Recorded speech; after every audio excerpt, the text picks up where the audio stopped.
Iceberg Alley is a unique natural phenomenon located off Newfoundland and Labrador, Canada. It's a 250-kilometer stretch of ocean where icebergs frequently drift. Icebergs break off from glaciers in Greenland and float south into the Atlantic.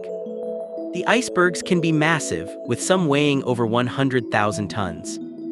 As they melt, they create a surreal landscape of blue and white ice. The area is a popular destination for tourists and nature enthusiasts. Visitors can witness the icebergs up close on boat tour or from shore. The iceberg's shapes and sizes change constantly due to melting and erosion.